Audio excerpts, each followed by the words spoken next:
Aloha and welcome to Carolyn's Cozy Kitchen. Thanks for coming back.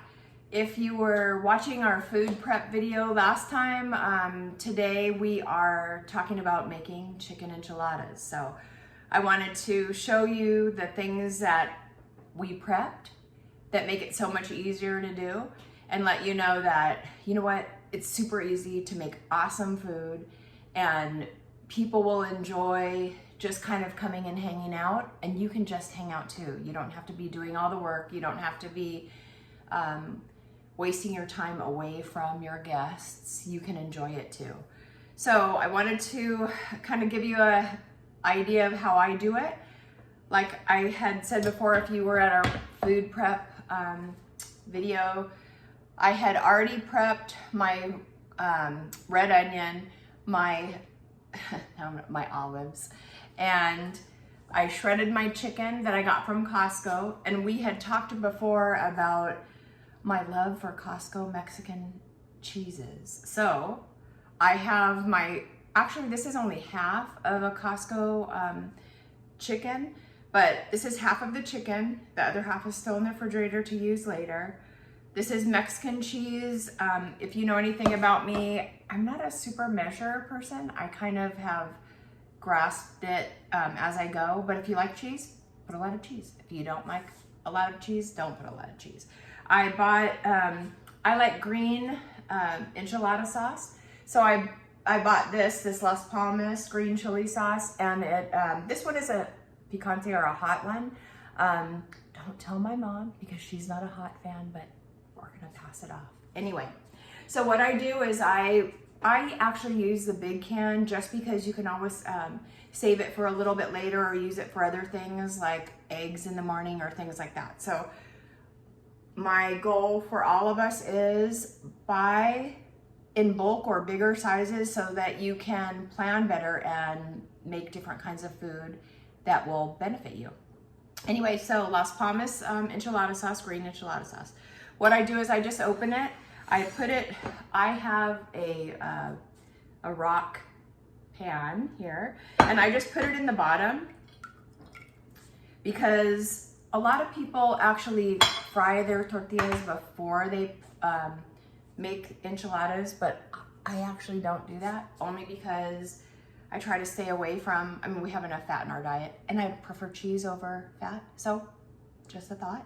I also buy corn tortillas or regular tortillas at Costco, and as you know, they're like huge, gigantor. So I would advise or recommend that you get a seal-a-meal because I don't have a big enough family. Right now it's my mom and I, so we surely can't do that. So what I do is I put tortillas in a seal-a-meal pouch and put them in the freezer. You also, the vegetables that you prepped yesterday or the other day, you can, if you're not going to use them or you don't think you'll use them all, vegetables actually seal and freeze very well. So you can do that too. And I use my frozen vegetables in everything from soup to, breakfast, scrambled eggs or omelets, that kind of stuff. So you can buy in bulk and actually not waste it because throwing stuff away really bugs me. Anyway, so I put the green enchilada sauce in the bottom of this pan.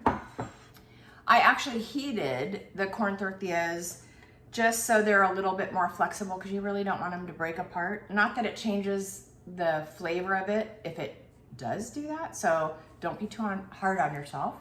I also, with the chicken and the cheese, I put enchilada sauce as well just so that it can moisten it. And I add the olives and the red onion that I had done before. So I mix it all together and mix it all together. Anyway, so I mix it all together. It sounds really disgusting, but it's very good. And, well, the sound of me mixing it together, I guess. Okay, so cheese, shredded chicken, olives, and red pepper is what I put in, along with the green sauce, because I do add the green sauce into the mix so it can have it be a little bit moist. I don't know if I want you to see this. So So you put the tortilla in the bottom, you just roll it up like a regular tortilla and put it to the edge. You just continue to do that, dipping the corn tortilla in the green sauce until you have to add more, because you will have to add more sauce to the bottom just to make sure that all of the tortillas get evenly moist, I'll say. How's that?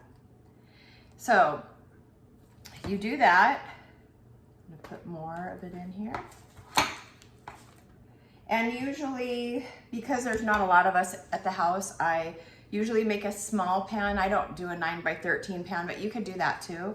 And actually, if you use a whole chicken and, you know, quite a bit of cheese, it'll be perfect for a 9x13 pan if you want to do that, or if you're going to a potluck and you want to do that as well. Because I'm going to tell you that people will be impressed that you actually cook. I know in Hawaii it is a huge thing to eat together. So I like that. I like that. And I want to make sure that we all realize that you being places is huge and important. There are so many people that need to be around people like you that probably feel like they're very much alone. And I guess all of us kind of have felt that way at some point or another. And even if it's just so much as smiling at people in the grocery store, I kind of kid that I'm shy, because I'm not really shy. To be honest, I feel so alone sometimes that I want other people not to feel that way. And I have someone in my life, and that you know, or that was in my life, Robin Williams, that, you know what, that's what he said. He always said that it's the people that care about people the most that hurt the worst. And I think that is something to consider when you run into people that are angry or not happy or whatever.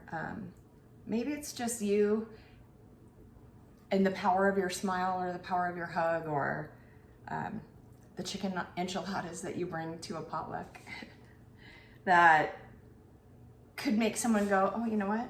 Maybe it's not so bad. So my hope for all of us is that we remember that we're not alone, that we are very valuable, and sometimes the worst parts of what has happened to us, or the worst parts of who we think we are the very things that can help someone else actually survive. All of us have probably been in that place where sometimes it's easier not to deal with it. But I would recommend, no matter what your circumstances, that you don't pull away, that you don't isolate yourself, because you need people and people need you.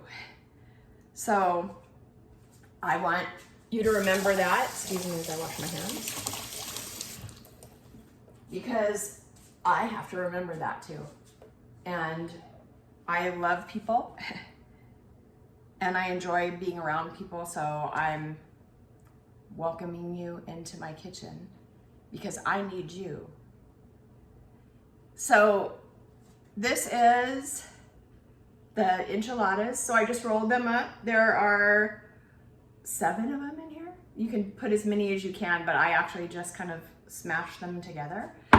I put the remainder of the green chili enchilada sauce over the top, and then I add the cheese. I put a little bit of the sliced olives on the side just because I think it looks cool to have a little bit of color on the outside as they bake or after they bake. Okay. So if you ever come over and eat with me, I promise I wash my hands when I cook. I do. So these are a little bit more of our olives that we pre-cut.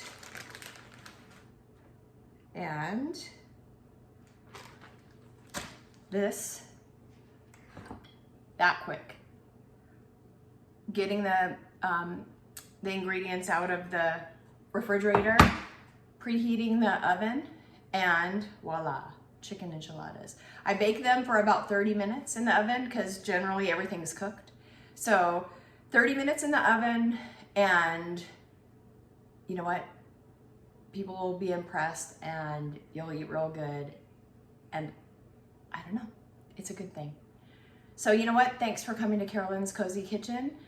You are so valuable and the world's a better place because you're here. And I just want to make sure you know that. And anytime you want to come sit at the table with me, you're always welcome. So come again to Carolyn's Cozy Kitchen.